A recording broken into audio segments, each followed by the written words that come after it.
Hafaday, you're tuning into Tango Talks presented to you by Pepsi, where we answer your burning question, how was that movie? I'm Constance. And I'm Jess, and today we'll be giving you everything you need to know before you watch Black Widow, and then we'll be talking about the movie itself, which is now showing at the Micronesia Mall Stadium Theaters. So let's give you everything you need to know before you watch Black Widow by talking a little bit about her history. So if you don't know, her name's Natasha Romanoff. She's a trained assassin from Russia since she was a child. Yeah. Super spy as well. Super spy. Yeah, so Natasha Romanoff, the lone woman, doing all her missions all her life, and she's an Avenger. You can still watch this movie without following the MCU. This is basically the origin story that I believe everyone's been waiting for. And yeah, go ahead. Yeah, we'll give you everything you need to know about that. So let me just talk to you a little bit about her, where we first see her along the Marvel Cinematic Universe franchise. So this is just what we know based on the films from the past, not any comic book reference, nothing like that. So Natasha Romanoff, first introduced in Iron Man 2 back in 2010 as his personal assistant to Tony Stark. Later on, through the film, we realize that she's actually a S.H.I.E.L.D. agent who was just, undercover, like checking on her soon-to-be later boss for the Avengers. She became an Avenger later on with the whole team, her, Hawkeye, Captain America, Iron Man, and the Hulk, and Thor, later on in 2012 with their first film. And what makes her unique is that she doesn't possess any unique power. Other than, I guess Iron Man doesn't count, but so they all have their own unique traits. Count. Yeah. So Iron Man doesn't have any powers. He has his has tech. his suit. He has his tech. And then there's also Hawkeye, who has his skill of archery. He's also a good fighter, just like Natasha. Yeah. So in Avengers Age of Ultron, it is revealed that Natasha Romanoff was trained in the Red Room, which is basically a program created by the Soviet Union to infiltrate the United States and basically take over the world so that they would be in control. So she's just one of the many people that were trained in the Red Room. And the Red Room is a really bad place. We learned that the Red Room is basically a place where they're trained and it causes them psychological torture pretty much so that they're conditioned to act a certain way. He knows more about this than I do, guys. I followed along, starting really, at Age of Ultron, but, trust me, I watched everything pretty much since then. So I think it's so crazy to think that it took them 11 years since she was first introduced back in 2010 for her to get her own film. So, although we've seen Captain Marvel with her first solo film, she's been in the MCU since 2010. Yeah. So, for 11 years, for this film to finally come out, to see her have her own solo film, to, see her own background. Considering what happened in Endgame. In Endgame, yeah. So, spoilers for Endgame, she dies. So, with this one, it's a prequel to what happened before that, yes. So, I think this falls in line between Civil War and Infinity War. And with this one, they make little notes about Hawkeye and their mission to Budapest. So we'll see that. We'll talk about that one later on when we get to it. And yeah, and that's everything you need to know before you watch Black Widow, now showing at the Micronesia Mall Stadium Theaters. Tango Talks is presented to you by Pepsi. As always, the movies are better with Pepsi. Tango Talks is also brought to you by 76 Circle K. Don't forget to bring your filler-up cups to our snack bar to have them refilled.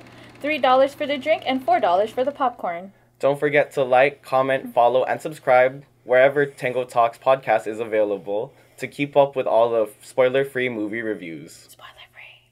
Spoiler-free. Okay, so now let's talk about what we thought of the movie. So with this one, we see her past as a Soviet assassin finally catching up to her. We see her teaming up back again with some old allies. We have her sister Yelena, which is played by Florence Pugh. Oh, I love her. She's so pretty in this film. We have Melina, her mother, played by Rachel Weisz. Rachel Weisz. If we're saying her name wrong, I'm so sorry. Let us know in the comments how it's properly pronounced. If we're saying it wrong. But if you don't know who she is, I've seen her in The Mummy. When The Mummy first started, and then, before they recasted her. Oh, that's where she's from. Yes. Okay. And then we have her father, a.k.a. the Red Guardian, or his real name is Alexei in the film, played by David Harbour, the man himself from Stranger Things. If you guys haven't seen that, he's really good. And we also learn a little bit more about the Red Room. I talked about it a little bit earlier in the podcast, but this one we really get in depth with what it was, what its true background is, and Natasha's background in general. There's only so much that the MCU gave us back then that right now we see so much more. And truthfully, I would have appreciated seeing this film before Endgame. Yeah. It was so... I don't know, not saying that her death... I didn't appreciate her death at the time, but like just knowing what she's gone through, what happened in this film, learning more about her background, I really would have loved to see this before watching Endgame. Just seeing how she grew up, how she was with family, because we've only known Black Widow as the lone person. Yeah. To know that there were actually people left behind, or people that she could, that she left behind to be the woman that she was today, you know what I mean? And so with this one, we also learn a little bit about her mission with Hawkeye in Budapest. She pronounces it Budapest. It's Budapest. Same thing. They literally like fix it in the movie. But yeah, so they always tease about that in the back film. So now it's interesting to finally get to learn what they did in that film. Also, we're also introduced to the villain called the Taskmaster. Oh yes. Yeah. So if you don't know who the Taskmaster is, I'll just give you a little bit about him. He's pretty much basically a mirror. He can follow any of their moves. He can, like, the way they describe it in the film, you're attacking yourself. Yeah, you're basically attacking a copy of you. Yeah, because he can mimic what you do and probably do it better. But with this one, I never checked my phone. Yeah, I enjoyed the movie. I mean, to be fair, it starts off slow, but it does pick up.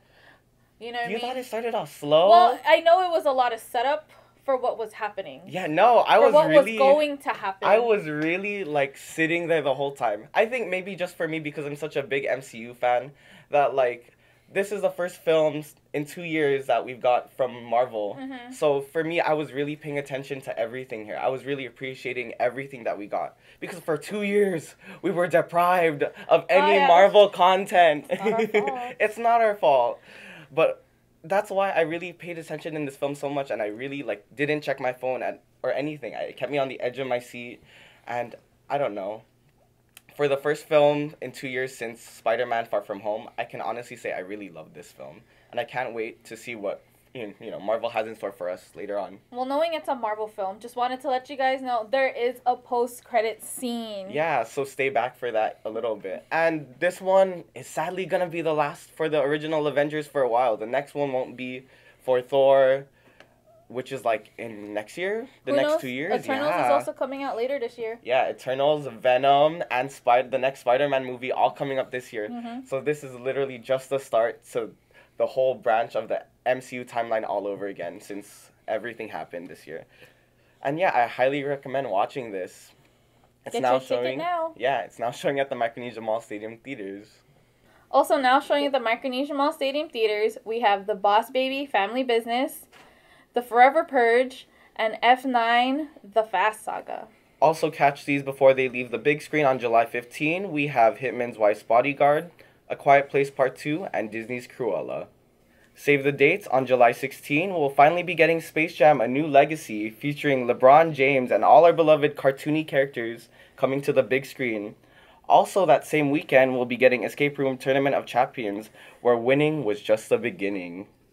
Our snack bar is now open, so grab your popcorn, Pepsi, and nachos on your way in. Don't forget to bring in your Alpha Big Bucket, refill it, and receive $1 off your purchase. Also bring back any of our 76 Circle K filler-up cups and refill them for $7. $3 for your drink and $4 for your popcorn. While you're refilling your filler-up cups, try out our Popcornopolis popcorn. We have the classic caramel, the dangerously delicious zebra, and the fruity unicorn flavors. We are proud to present Military Mondays, where all active duty military personnel and veterans receive a discount at both our box office and snack bar at Tango Theaters every Monday.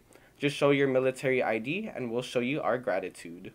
We missed you last year and we're excited to see you again this year for our free family movies. Come by every Tuesdays and Wednesdays at 10 a.m. to watch these movies for free. Enjoy those free family movies with our $5 combo. It's available every Tuesday and Wednesday from 10 a.m. to 12 noon. And that's a wrap. We'll see you guys at the movies. Bye, guys.